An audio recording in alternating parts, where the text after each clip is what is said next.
Good morning my dear student.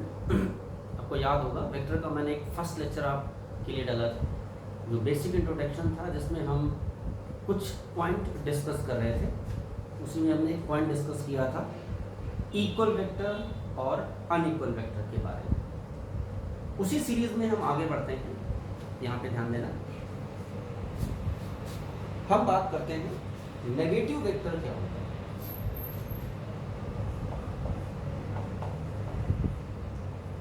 Negative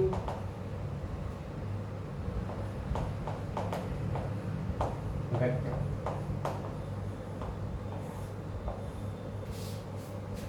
जैसे मान लो कोई एक ये वेक्टर है ए और इसका डायरेक्शन हम रिवर्स कर this is minus A. It means what, ये जो हमारा है ये नेगेटिव वेक्टर है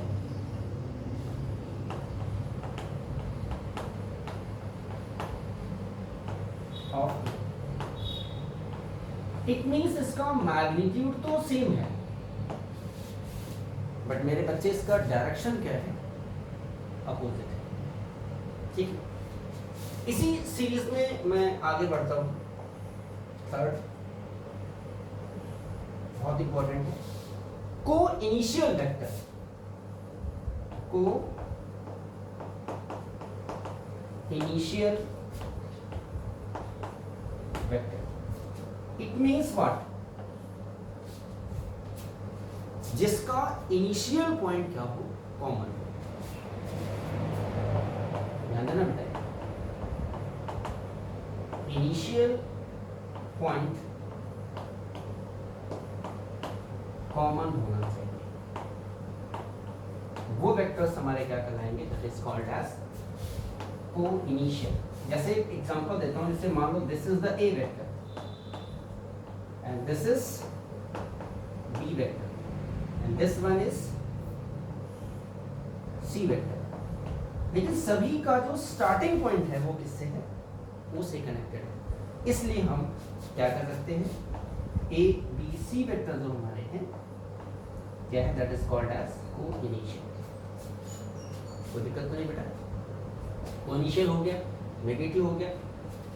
फोर्थ जो पॉइंट हमारा है जो बहुत इंपॉर्टेंट है, जिसे हम बात करते हैं को linear vector. Collinear vector means या तो वेक्टर पैरेलल हो या एंटी पैरेलल या सेमी लाइन पे क्या हो, सेम लाइन के ऊपर एक्ट कर रहे हो। ध्यान देना, इसमें जरूरी नहीं है कि वेक्टर का मैग्नीट्यूड इक्वल हो। जैसे मैं छोटा सा एग्जांपल देता हूं, जैसे हमने ए वेक्टर लिया और this is what, B vector. अब ये दोनों कोइनिशियल है, सॉरी कोलिनियर, या आप ऐसे भी लिख सकते हैं इसको, C vector and D vector. तो सी और डी वेक्टर भी हमारे क्या हैं, that is called as collinear vector. जैसे मैं एक छोटा सा एग्जांपल देता हूं, this is E vector and this is F vector.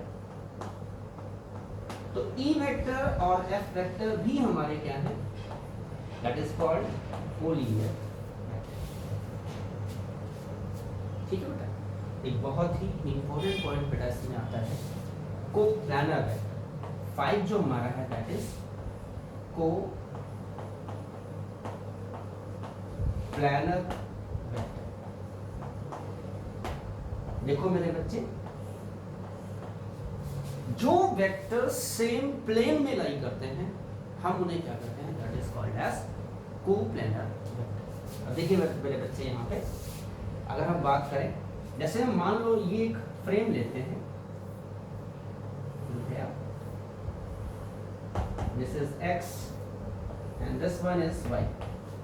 तो ये मेरे बच्चे हो गया X Y plane, this is what, X Y plane.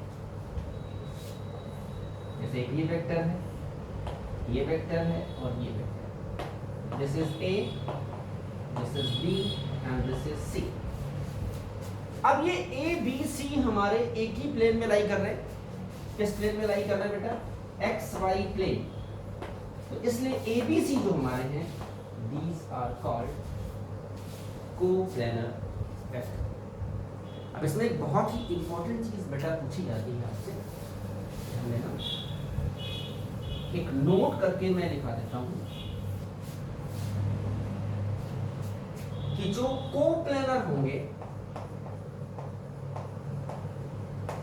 Coplanar vector same which are lying in same plane, ये हमारे क्या हो गए कोप्लेनर। एक चीज यहां पे बहुत इंपॉर्टेंट है, ध्यान देना, जैसे मैं ये लेता हूं,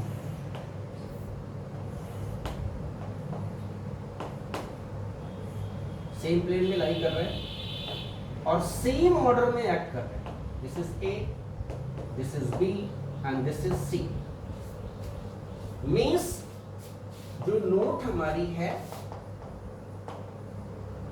if coplanar vector lies in same order या act in same order, same order,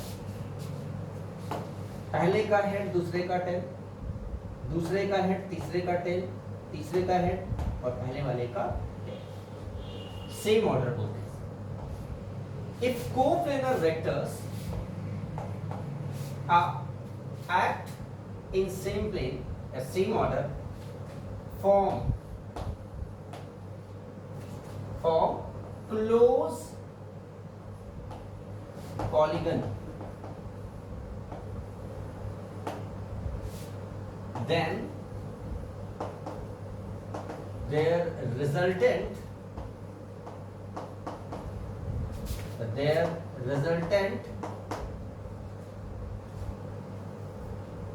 will always be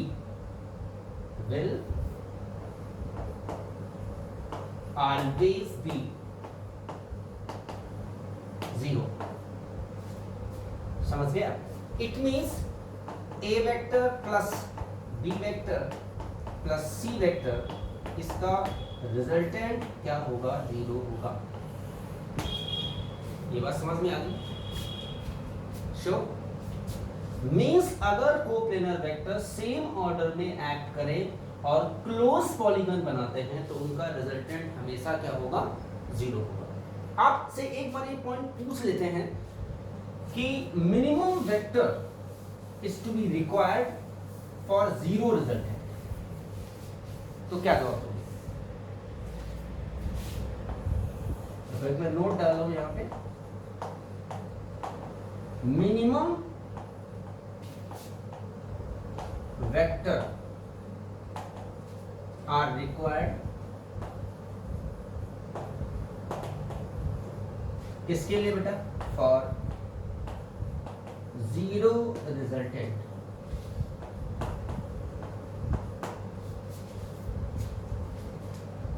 अब आपका जवाब क्या होगा? देखो इसके दो आंसर आएंगे। पहला अगर हम लेते हैं, if A vector is equal to B vector, magnitude equal, तो हम आंसर देंगे 2। कैसे?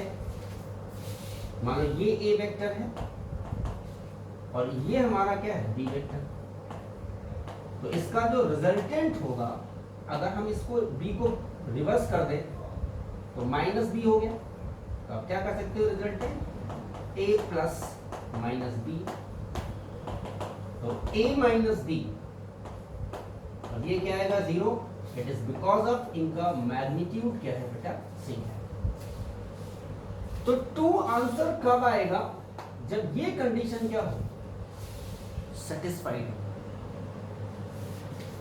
सेकेंड पॉइंट मेरे बच्चे ध्यान देना, अगर मैं कहता हूं कि A is not equal to B, अगर हम कहते हैं a is not equal to b, then answer हमारा 2 नहीं होगा, तो आंसर आएगा 3। क्या आएगा? 3 आएगा। लेकिन मस्ट बी क्या होने चाहिए बेटा? Coplanar. Must be coplanar.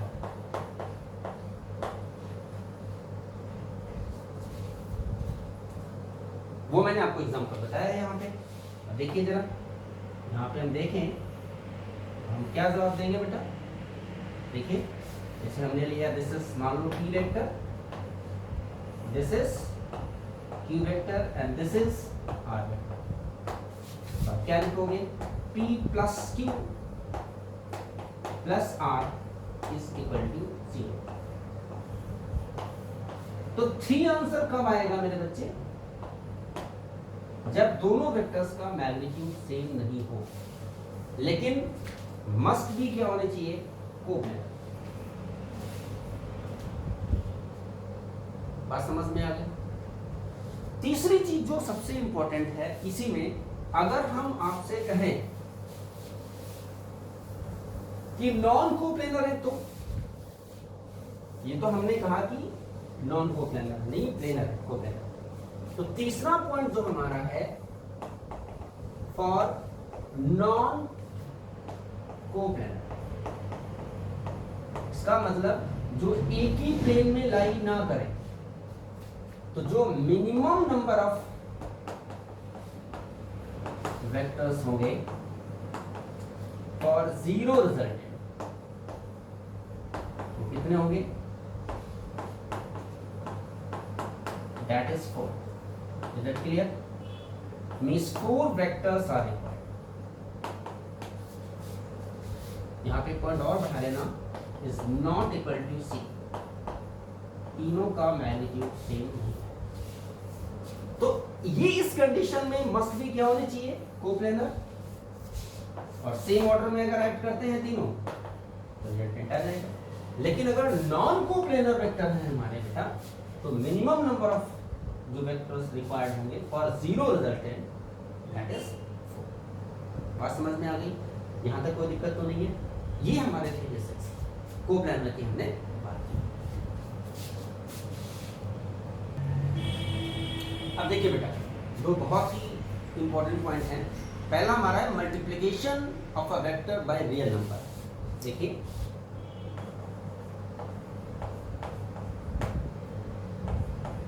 multiplication of a vector by real number।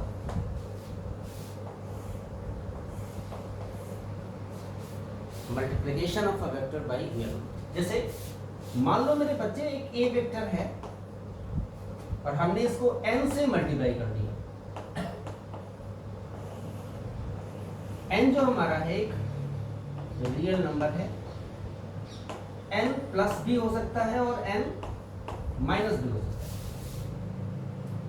तो जरा देखिए, आपने कहा दिस इज a, तो this is what? N A vector. Means इसका जो मैग्नीट्यूड होगा, हम इसको b वेक्टर माने, तो b वेक्टर का जो मैग्नीट्यूड होगा वो n टाइम्स लार्ज होगा देन ए वेक्टर। बात समझ में आ गई? अब देखिए यहां पे इसका जो डायरेक्शन होगा may be same are different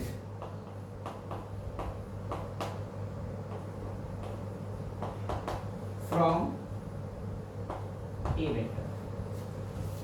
बात समझ में आ गई बेटा? सेम भी हो सकता है और डिफरेंट भी हो सकता है। क्यों? It is because of what? अगर n पॉजिटिव लेते हैं तो ये, और अगर हम n नेगेटिव लेते हैं, लेस देन 0 मींस नेगेटिव, तो हमारा आंसर कुछ ऐसा आएगा। That is minus N A vector. तो मैग्नीट्यूड तो n टाइम्स इंक्रीज होगा, बट इसका डायरेक्शन क्या हो जाएगा मेरे बच्चे, चेंज हो जाएगा। तो ये तो मैंने बात की कि multiplication of a vector by real number. Bye scalar number होता तो क्या होता, जरा ध्यान देना। अगर हम यहां बात करते हैं कि मल्टीप्लिकेशन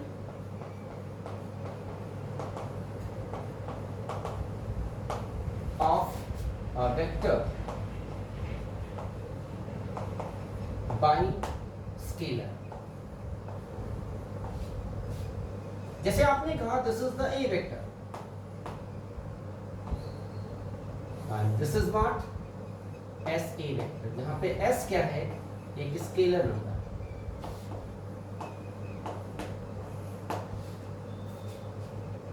हमने इसको बी वेक्टर माना। मींस बी वेक्टर का मैग्नीट्यूड जो होगा वो क्या होगा, चेंज हो जाएगा, बट जो डायरेक्शन होगा विल रिमेन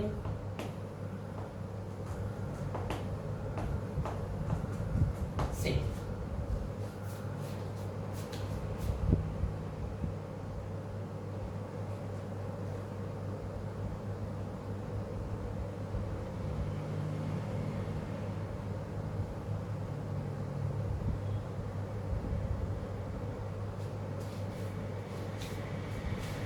ये हमारा क्या था बेटा, multiplication of a vector by scalar था, और ये हमारा है multiplication of a vector by real number. देखिए मेरे बच्चे, थोड़ा सा हम मैथमेटिकल ऑपरेशन की बात करते हैं, क्योंकि वेक्टर जो क्वांटिटी होती है उनको आप सिंपल अलजेब्रिक मेथड से आप ऐड या सब्सट्रैक्ट नहीं कर सकते। उसके लिए आपको वेक्टर रूल का इस्तेमाल करना पड़ेगा। तो हम बात करते हैं सबसे पहले mathematical operation in vector. Mathematical operation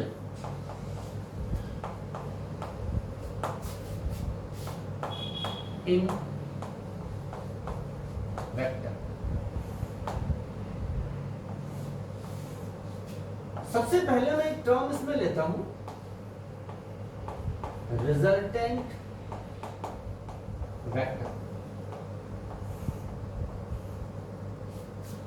ये आपको समझना बहुत जरूरी है कि क्या है रिजल्टेंट वेक्टर। पहले आप ये समझोगे तो ही बात होगी। मान लो मेरे बच्चे कोई भी दो वेक्टर ऐड कर रहे हैं, this is A, this is B, और ये इनके बीच का एंगल सपोज कर लेते हैं थीटा। ठीक है, ए का magnitude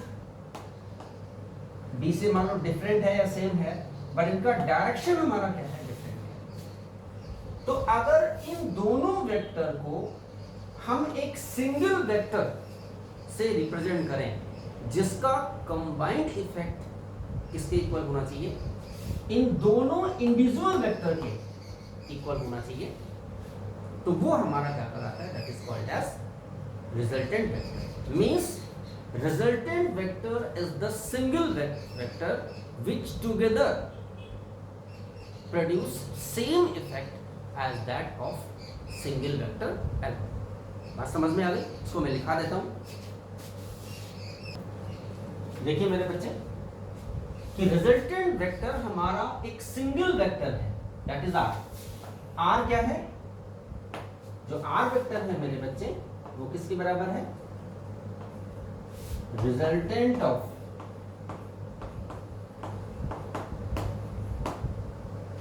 A vector and B vector। हो सकता है दो वेक्टर के बजाय बहुत ज्यादा वेक्टर्स हो, 2 और मोर देन 2, n वेक्टर भी हो सकते हैं। तो उन n वेक्टर्स का जो इफेक्ट आएगा, इंडिविजुअल इफेक्ट, सभी वेक्टर्स का कंबाइंड इफेक्ट, वो एक सिंगल वेक्टर के क्या होगा, इक्विवेलेंट, और वो सिंगल वेक्टर हमारा क्या कहलाएगा, that is called as resultant vector. उसकी डेफिनेशन क्या है, देखो, द रिजल्टेंट वेक्टर ऑफ 2 और more vectors is defined as the single vector which produced the same effect as is produced by individual vectors together. Means अगर n vector किसी भी body पे act कर रहे हैं, n फोर्सेस किसी भी बॉडी पे एक्ट कर रहे हैं, तो उन सभी का जो कंबाइंड इफेक्ट होगा वो एक सिंगल फोर्स के क्या होगा, इक्विवेलेंट होगा. वो सिंगल फोर्स हमारा क्या कहलाएगा, that is called as resultant. बात समझ में आ गई? इस कॉन्सेप्ट का हम इस्तेमाल करेंगे और फिर हम प्रॉब्लम सॉल्व करेंगे.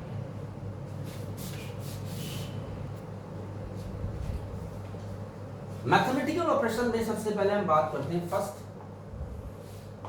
Addition of two vector.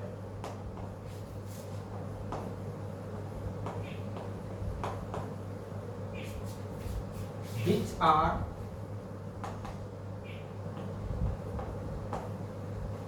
acting in same direction.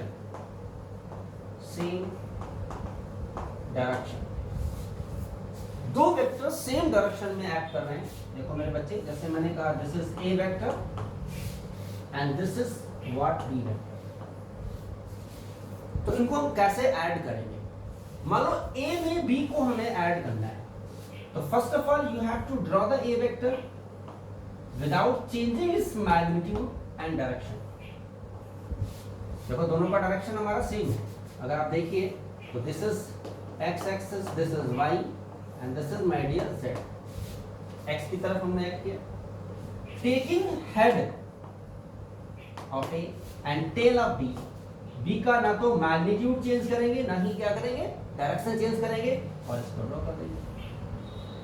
तो that is b. That clear?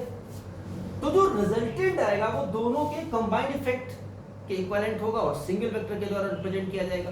तो हम a का टेल और b का हेड, तो दिस इज व्हाट रिजल्टेंट. ये किसके बराबर आएगा, a प्लस b वेक्टर. बात समझ में आ गई? तो ये हमारा है रिजल्टेंट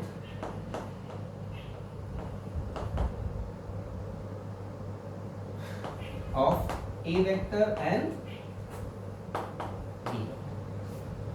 ये हमने ऐड किया है दोनों वेक्टर्स को, जबकि दोनों वेक्टर्स एक ही डायरेक्शन में क्या कर रहे हैं, एक्ट कर रहे हैं.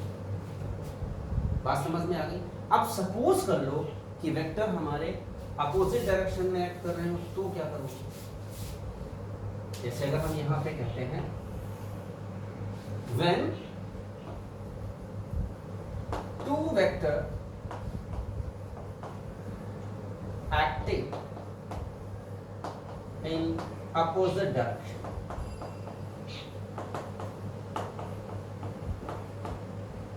This is second. This is what? A vector and this is my dear B vector. अब देखिए क्या करेंगे, पहले हम A वेक्टर ड्रॉ करेंगे बिना साइड एंड सेट को चेंज किए हुए. फिर A का हेड और B का टेल. This is B. तो अब रिजल्टेंट क्या आएगा? देखिए यहां पे मैं एक चीज हेल्प कर सकता हूं और आसान तरीका, कि अगर हम इसका B का डायरेक्शन चेंज कर तो ये माइनस B वेक्टर हो जाएगा. अरे हो जाएगा, नहीं हो जाएगा? तो अब आप अगर देखो तो इधर नहीं चेंज करना चाहते हो तो आप एक काम करिए, इसको B को यहां से, तो ये हमारा माइनस B वेक्टर होगा. तो जो रिजल्टेंट आएगा मेरे बच्चे वो ये आएगा, कितना होगा, A plus minus B vector. आप कह सकते हो A vector minus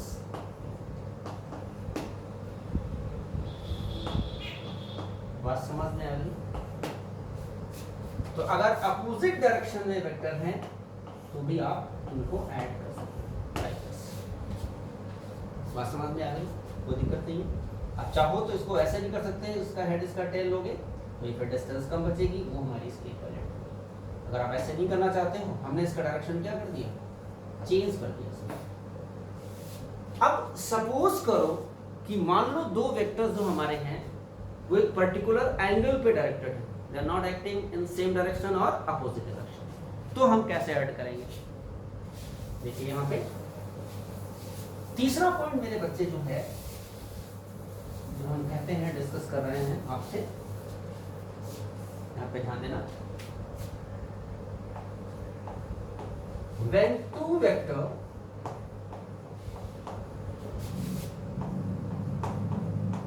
acting at an angle, ठीक है, जैसे मैंने कहा कि this is the A vector and this is my dear B vector. तो ए और बी देखो, एंगल हमेशा क्या होता है, टेल टू टेल होगा। एक को हम आगे प्रोसीड कर दे तो इनके बीच का एंगल कितना है, दैट इज। अब मान लो ए में भी हमें जोड़ना है, तो सबसे पहले ए का बिना डायरेक्शन चेंज किए हुए ए को ड्रॉ किया। देखो मैंने ए का हेड बी का टेल लिया, डायरेक्शन चेंज नहीं किया, ओके, नहीं मैग्नीट्यूड चेंज किया, taking tail of A and head of B. तो this represent the direction of क्या, ये एंगल क्या है हमारा। तो यहाँ पे हम क्या लगा देंगे, ट्रायंगल्स ला होता है हमारा, जो डिटेल में डिस्कस करेंगे। वो क्या होगा, सेम ऑर्डर वाले ए वेक्टर प्लस बी वेक्टर, ये किसके इक्वल होगा, जो अपोजिट ऑर्डर में, head head and head, that is. बात समझ में आ गई। अब मान लो हमने ए में बी जोड़ा है, अगर बी में ए जोड़ते तो बेटा यही चीज हमारी चेंज हो जाती है कि पहले हम क्या ड्रॉ करते कि बी का, this is what, B vector. अब बी का हेड और ए का टेल लेते, डायरेक्शन चेंज नहीं करते, तो ये हमारे पास बेटा कुछ ऐसा आता है। समझ में आ रहा है, ये हमारा क्या आ गया, दैट इज ए वेक्टर। अब बी का टेल और ए का हमने क्या लिया, हेड। देखिए मेरे बच्चे, तो this is our dash vector, जो रिजल्टेंट आता वो कैसे आता, B vector plus A vector. किसका इस्तेमाल करते हैं, ट्रायंगल्स ला। अब देखिए, अगर मैं आर वेक्टर की बात करूं और आर डैश की बात करूं, तो आर वेक्टर और आर डैश वेक्टर हैं बराबर, मैग्नीट्यूड भी सेम है, डायरेक्शन भी क्या है हमारा, सेम है। तो हम लिख सकते हैं A vector plus B vector and this is B vector plus A vector। तो एक बहुत इंपॉर्टेंट चीज निकली, ये रूल होता है मैथमेटिक्स का, क्या कि addition of two vector follows क्या हमारा, कम्यूटेटिव। ये हमारा कौन सा रूल है बेटा, दैट इज कम्यूटेटिव।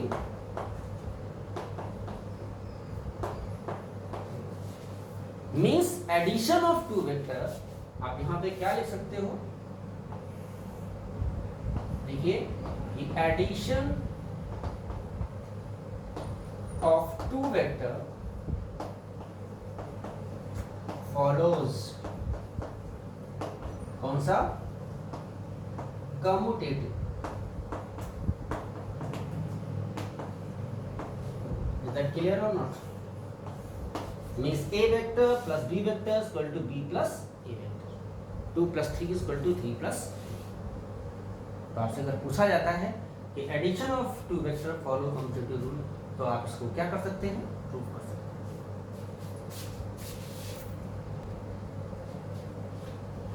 देखिए मेरे बच्चे, अगर मैं कहता हूं कि मोर देन टू वेक्टर्स हैं जो डिफरेंट डायरेक्शन में एक्ट कर रहे हैं, जो ट्रायंगल नहीं फॉर्म करेंगे, पॉलीगन फॉर्म करेंगे, दैट मे बी क्लोज या ओपन पॉलीगन, तो इनको हम कैसे जोड़ेंगे, कनेक्ट करेंगे आपस में।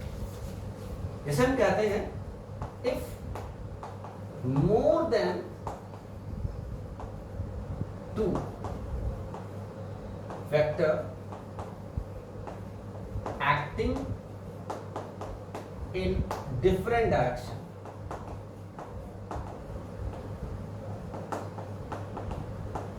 तो इसमें हम लगाते हैं polygon law, polygon law of vector addition. कैसे कनेक्ट करेंगे जरा समझना चाहिए। पहले आप ए वेक्टर को कनेक्ट करिए, देखिए मेरे बच्चे, ना ही डायरेक्शन चेंज किया और ना ही हमने इसका मैग्नीट्यूड चेंज किया। अब बी का, ए का हेड बी का टेल डायरेक्शन चेंज नहीं करेंगे, बी का हेड सी का टेल, दैट इज सी। समझ में आ रहा है? Now it is D. अब ये ओपन पॉलीगन है तो इनका जो रिजल्टेंट है वो क्या बना देगा, दैट इज क्लोज पॉलीगन। अब देखो इन सभी का जो कंबाइंड इफेक्ट है दैट इज आर वेक्टर। तो R vector is the resultant of A B C and D. Is that clear?